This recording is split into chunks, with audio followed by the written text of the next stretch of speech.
할렐루야. 오늘도 매일 만나 영상 예배에 오신 모든 성도님들 환영하고 축복합니다.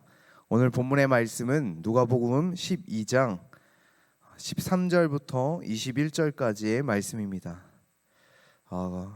누가복음 12장 13절부터 21절의 말씀입니다. 꽤 길지만 함께 한 목소리로 봉독하겠습니다.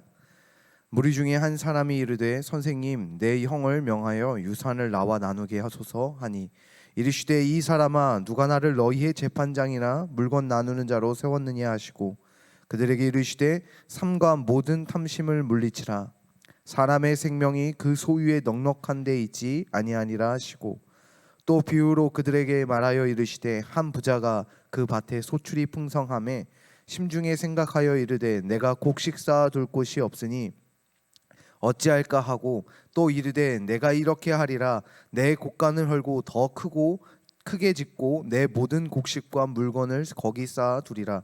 또 내가 영혼에게 이르되 영혼아, 여러 해 쓸 물건을 많이 쌓아 두었으니 평안히 쉬고 먹고 마시고 즐거워하자 하리라 하되, 하나님은 이르시되 어리석은 자여, 오늘 밤에 내 영혼을 도로 찾으리니 그러면 내 준비한 것이 누구의 것이 되겠느냐 하셨으니, 자기를 위하여 재물을 쌓아두고 하나님께 대하여 부요하지 못한 자가 이와 같으니라. 아멘.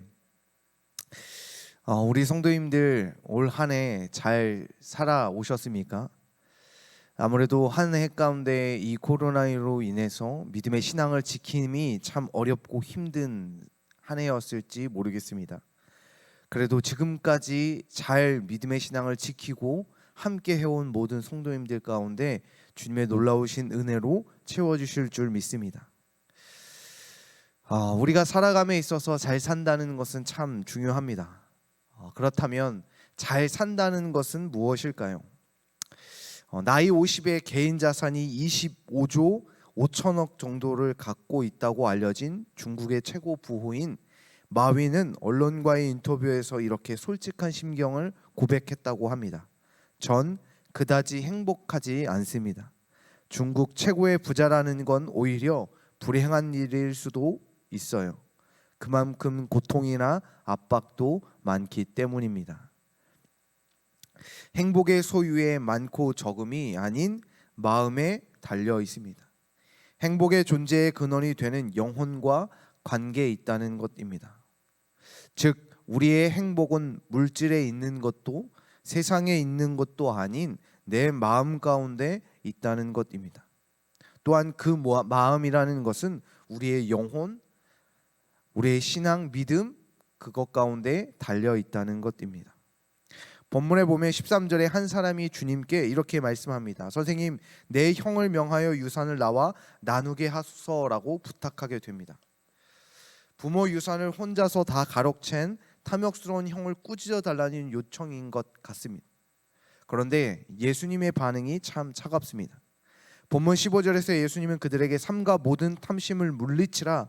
사람의 생명이 그 소유에 넉넉한 데 있지 아니하니라 라고 말씀하십니다.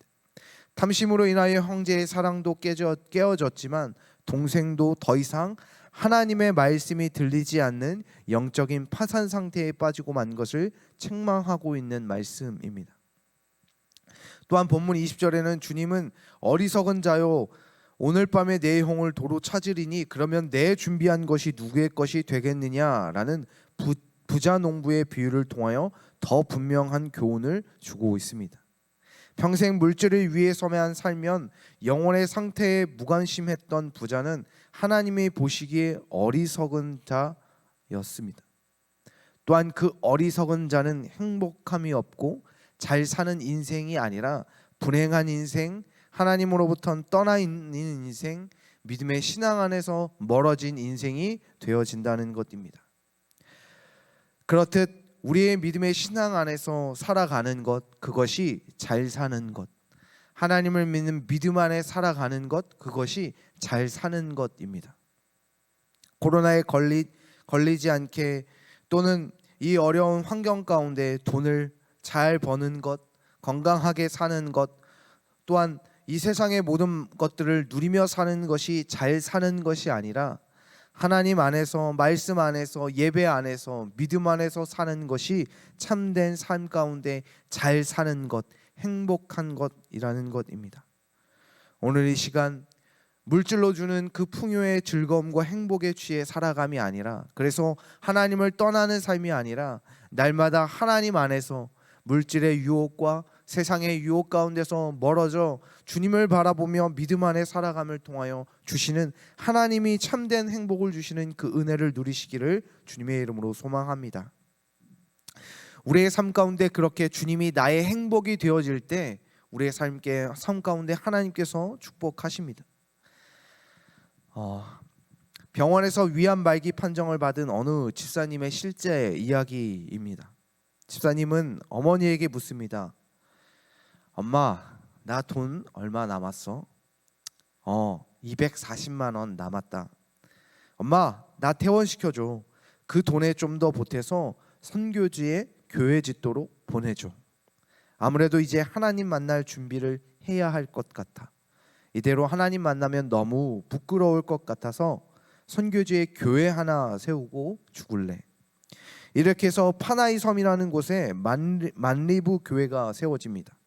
나중에 현지 교인들이 그 집사님의 이야기를 듣고는 교회의 이름을, 집사님의 이름을 따 수연교회라고 바꾸었다고 합니다.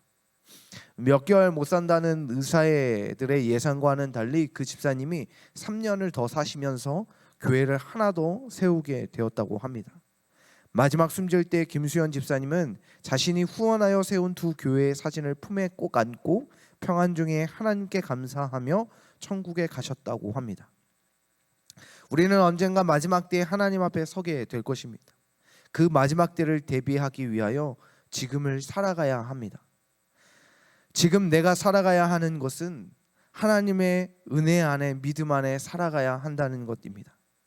세상의 물질이 나를 행복하게 함이 아니라 그걸로 인해 마지막 그때가 불행한 인생의 삶으로 마무리함이 아니라 내 마음 가운데, 내 영혼 가운데 참된 행복으로 채워주실 주님을 위해 살아가는 것, 그것이 마지막 그때의 기쁨이 되는 줄 믿습니다.